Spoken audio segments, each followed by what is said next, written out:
What's going on, everybody? Mac back with another video. As always, do me a favor, like, comment, subscribe, follow on Instagram. Link is down in the box below. I'll be honest with you. I really didn't think I'd be coming on here and making a video about this as soon as this, but here it is. First and foremost, I just want to say that I've been a Pirates fan for 23 years. The Pirates were the first sports team, not just the first Pittsburgh team, but the first team in sports that I became a fan of. And you know what they say, you never forget your first, no matter what it is. And well, to put it lightly, uh, the Pirates have largely been terrible. They've been largely terrible in the 23 years that I've been a fan. In the 23 years, they've had 19 losing seasons, going on 20 out of 24. You know, I've seen a lot of terrible things with the Bucs. Everything from the poor ownership with Kevin McClatchy. He was a real bad owner, but nowhere near as bad as what Bob Nutting has made this franchise. I've seen stuff like in '01 when PNC Park opened up, Lloyd McClendon getting ejected and literally stealing first base. I saw the 13-game losing streak in '06. I saw the 12-game losing streak in 2010, a 10-game losing streak this season alone that came out of seemingly nowhere. The collapses that happened in 2011, 2012, and 2019. And even before that, the Pirates getting off the hot starts to the season like they did in 2002 and 2003, mediocre starts like in 2004, being 500 in like mid-June in 2005. And what do all those seasons have in common? They gave you false hope, and then they just completely imploded the rest of the way. I seen stuff like Dave Littlefield trading away basically every single future and every single guy that we called up for pretty much nothing in return.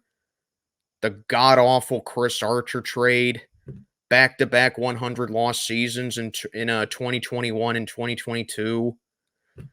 Very few good things I've seen. Like 2013, we finally made the playoffs, the wild card game against the Reds, the thrilling comeback against the Cardinals in game 3 of 2013, and then obviously more heartbreak, blowing it in game 4 against them, where Andrew McCutchen was heartbreakingly the final out. Michael Wacha had a no-hitter until Pedro Alvarez hit a home run. And then we completely crapped our pants in game 5 in St. Louis. Follow that up with back-to-back wild card frustrations where Mad Bum pitched a complete game against us. Brandon Crawford hit the grand slam.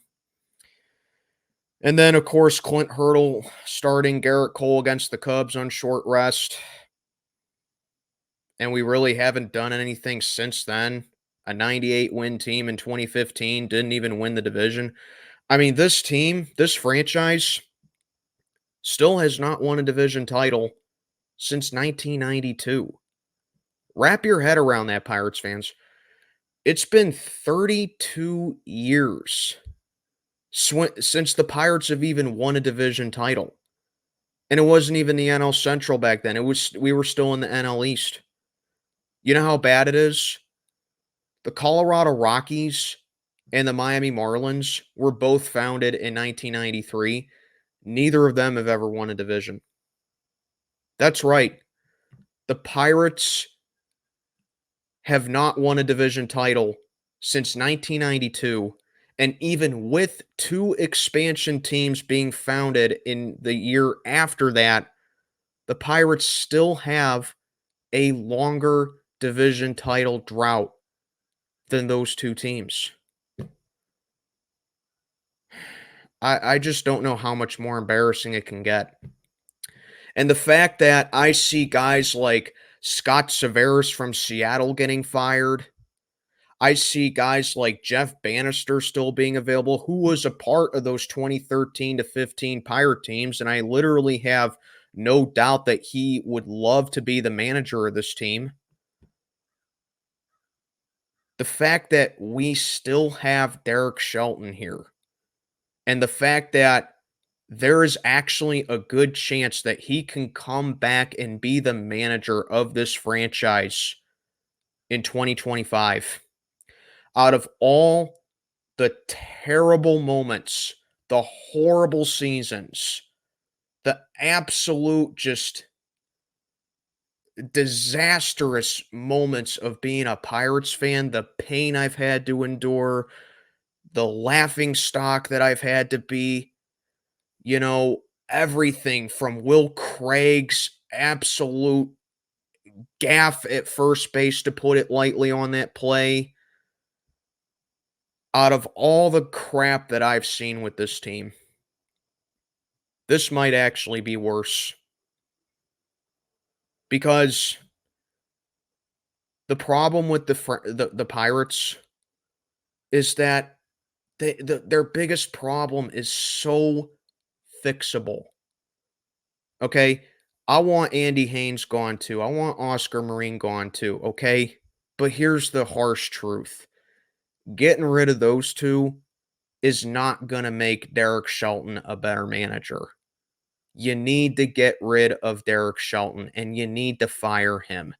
This dude does not know how to put together a lineup. Every single night, it's a different lineup. Every single game, you're misusing players. The experiments with players who you're experimenting with, where you should know where they should play at, okay? The inability to know when to go to the bullpen, leaving starters out there too early. Like early in the season, Jared Jones is dominating the Mets, and you pull him after the fifth, and it costs us a game. Putting Bednar out there knowing he's hurt against the Tigers, and he immediately blows it in the ninth inning. That's just a couple right there.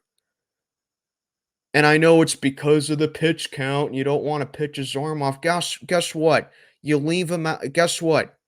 You mean to tell me that when your pitcher is pitching a no-hitter, you can't even give him one more inning? The very worst that can happen is that he just doesn't get the no-hitter. Oh, well. If he doesn't get the no-hitter and then you go to the bullpen, fine, I can live with that. The very worst that can happen, like I said, is that he just doesn't get the no-hitter. That's what it is. The inability to know when to go to the bullpen, the inability to know when to yank your starters, like the other night against the Cubs, where you get demolished by them 18-8 in front of your home crowd. You leave Domingo Germán out there to give up 8 runs. It's sad that I have to sit down here and say that in an 18-8 ball game, the Pirates actually could have won that game, because the Bucs scored 8 runs. And when those 8 runs for the Cubs occurred, it was 11-2 at that point. The very worst that happened is that bad inning just doesn't happen, and the Cubs probably get about 5 runs, and 4 or 5 runs.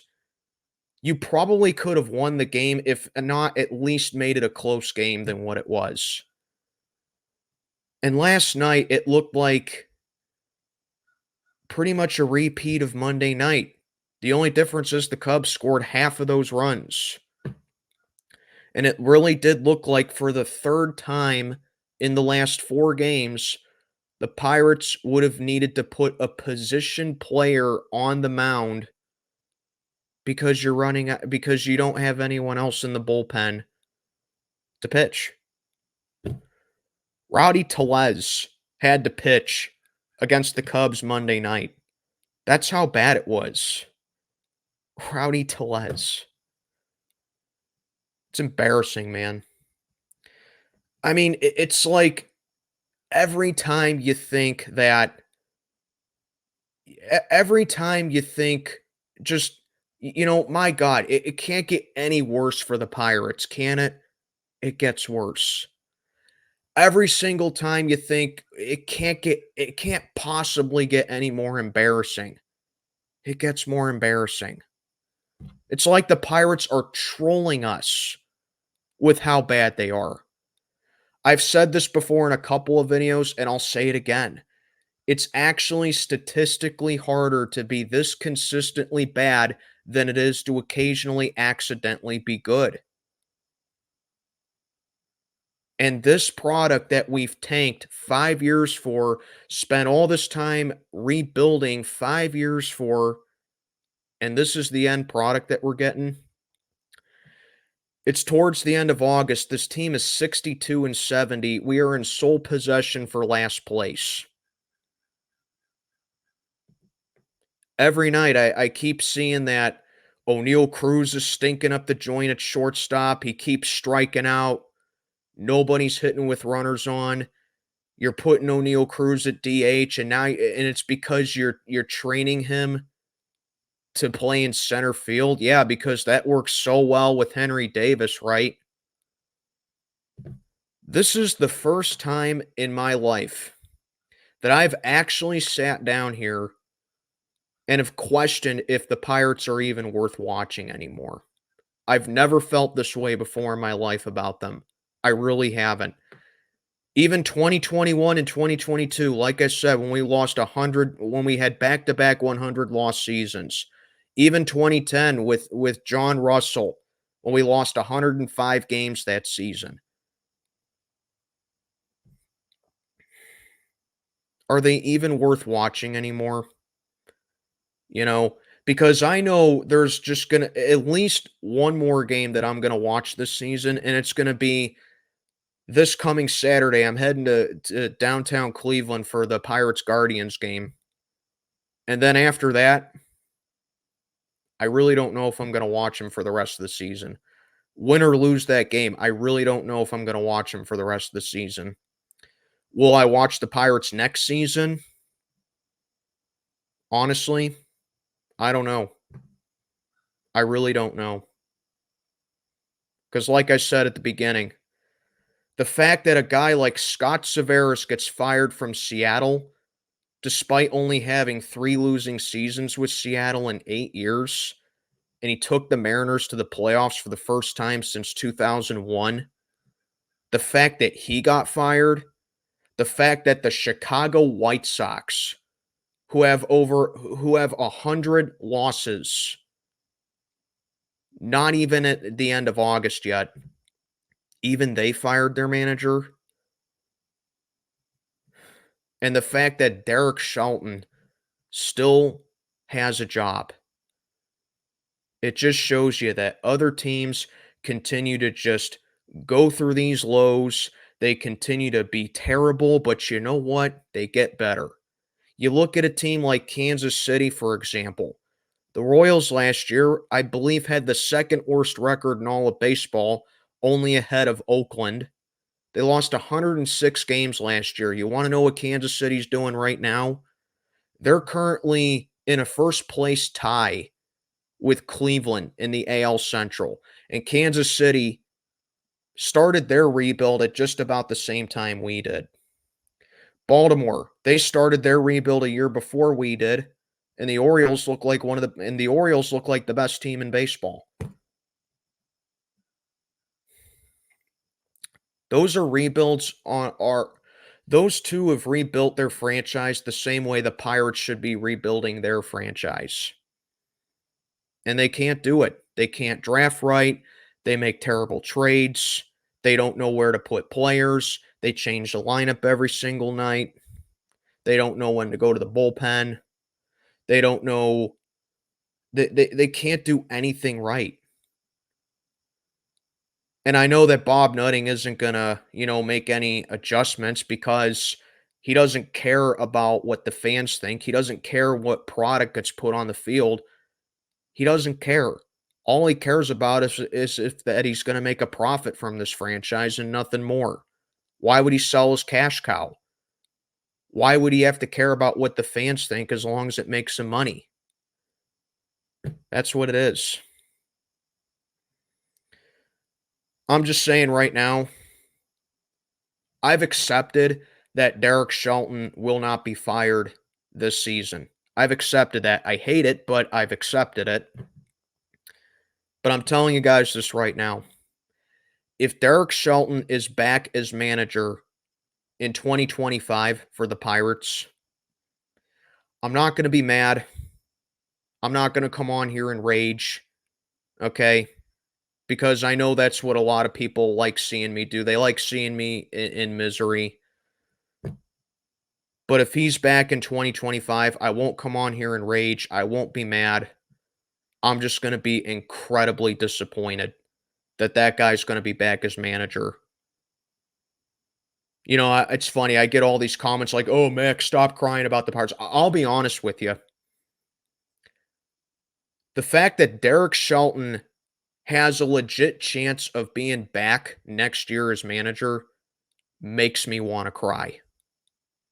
It really does. I'm not afraid to say that on camera. I have never been so detached, so unimpressed, so unexcited about the Pirates in my life. And like I said, that includes the ineptness with John Russell, the ineptness with Jim Tracy, the ineptness with Dave Littlefield, the when Neil Huntington exposed himself to be a fraud. It includes all of that. This might be worse. I just don't know what to do anymore, man. I don't know if I can take another year. I don't know if I can even take the rest of this season. It's embarrassing, man. It really is. Let me know what you think down in the comments below. I'm Mac, checking on out for the day. Have a good one, everybody.